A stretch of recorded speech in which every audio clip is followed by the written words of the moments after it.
Joe Biden, former vice president and Barack Obama's token white friend. Since entering the Democratic race, he has been cruising in first place in the polls. But lately, things haven't been going smoothly. We have breaking news this hour on Joe Biden's new reversal on abortion funding. The pivot came amid an intense wave of pressure from his 2020 rivals, abortion rights activists, and some within his own campaign. For decades, Biden, a devout Catholic, backed the amendment. I think the vice president has been very consistent over his career in the Senate since '76 when the Hyde Amendment became law, that he is a deeply religious man. But 24 hours later, that reversal came. Now, Biden campaign officials insist that he did not make this decision based on political backlash, that he heard the argument and decided to change course based on the merits of that argument. Man, this does not look good for Joe Biden. For decades, he supported a law that banned federal funding for abortions, which especially hurts poor women and women of color. Then last month, he says he doesn't support that law anymore. Then he flips and says he does still support it. And now, because of pressure, he says that he doesn't support that law. Yeah, I haven't seen that many flips since SeaWorld gave their dolphins cocaine. And now what's also come up is that Biden originally said that he supported this anti-abortion law because of his religious views. So now people are saying that he's flip-flopped on religion as well. Yeah, but in his defense, I mean, religion is all about flip-flopping, right? Yeah, God flip-flops all the time. First he said, kill your firstborn son. Then he was like, thou shalt not kill. Then he was like, you know what? I'll kill my firstborn. Yeah. So while Joe Biden is trying to figure out his position on abortion, the rest of the Democrats are figuring out how to take his spot at the top of the field. Which is why this weekend, 19 Democrats descended on Iowa to make the case for why they would be a better pick than the former VP. So let's catch up on how it all went down in another installment of World War D.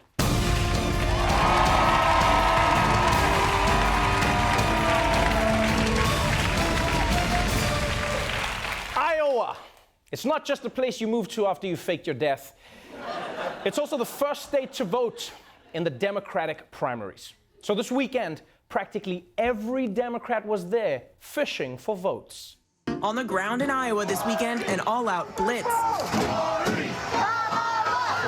Thank you. 19 of the Democratic candidates swarming the Hawkeye state. In battleground Iowa, 19 Democrats lining up, each getting 5 minutes to make their pitch. It's been a pleasure speed dating with you tonight.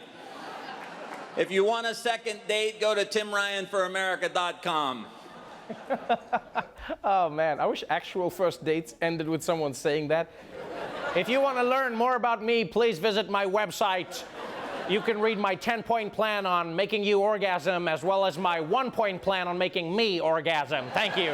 Thank you very much. Thank you. But that's right. This Sunday was jam-packed. The entire event, 19 candidates, and they all had 5 minutes each to speak, which is kind of crazy. 5 minutes is not enough time to make your case, all right? It's barely enough time to make a lean cuisine. Unless you do what I do and just eat it frozen, yeah. No, there's nothing more refreshing than an ice-cold shrimp Alfredo on a hot day. You guys should try it. Don't try it. So, with only 5 minutes to make an impression on the world's most powerful white voters, all the Democrats took to the stage to deliver their best punchlines. The opposite of Donald Trump is an Asian man who likes math. Thank you very much, Iowa. I am your senator next door, and I can see Iowa from my porch. Look at that show that this president's created, whatever you want to call it, reality show, horror show, game show. Help me change the channel. He claims to be the best president we've seen in a generation.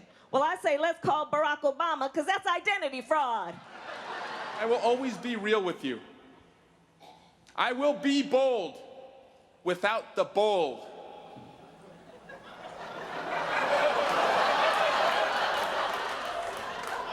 Wow. That was a lot of silence. He said it and it was just like, everyone was like, are you gonna, like from now on librarians aren't gonna shush people, they're just gonna play that clip of Eric Swalwell.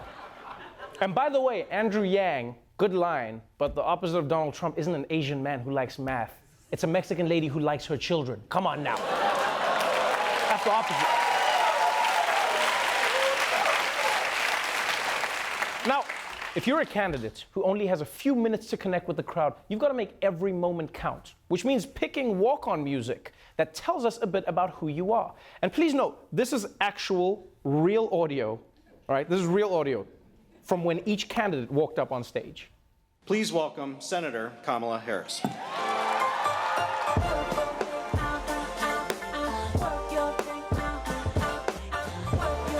Senator Bernie Sanders.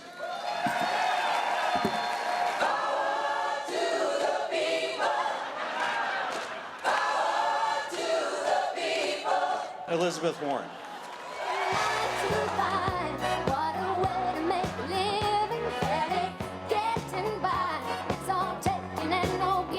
Ladies and gentlemen, please welcome Congressman Tim Ryan. Thank you. What? Old Town Road? That's your walk-on song? Are you running for president or trying to go viral on TikTok? What are you doing?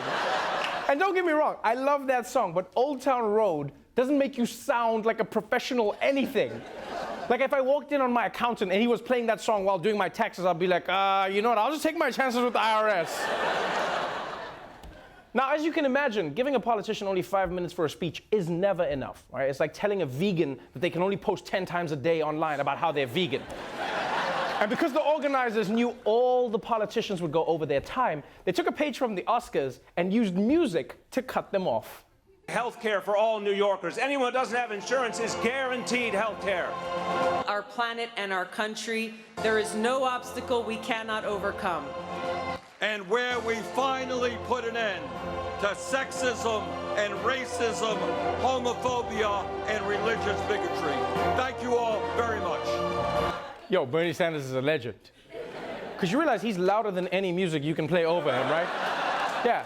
When it comes to Bernie, he's the one playing the music off. Like the music starts confidently like, ba-da. I'm sorry, you were talking. Sorry, Bernie. Carry on, Bernie. Carry on.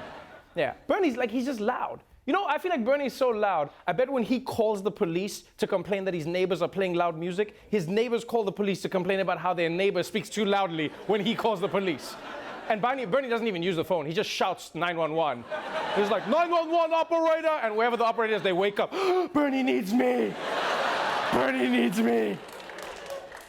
And that music was also too inspirational. If you want to cut Democrats off, if you want to get them off stage, you can't play music that makes them sound like they're giving a rousing speech to a football team. You got to play music that nobody wants to be associated with, like R. Kelly. Yeah.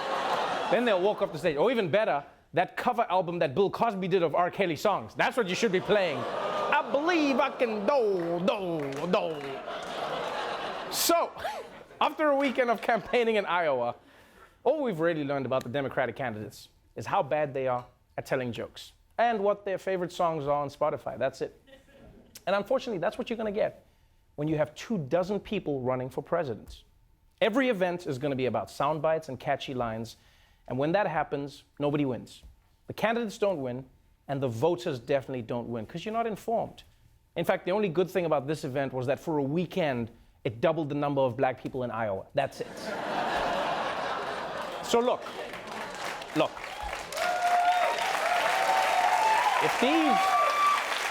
If these Democratic candidates want to be making an impact with what they're saying, here's what they need to do. You got to focus on connecting. You got to connect with the people and fight.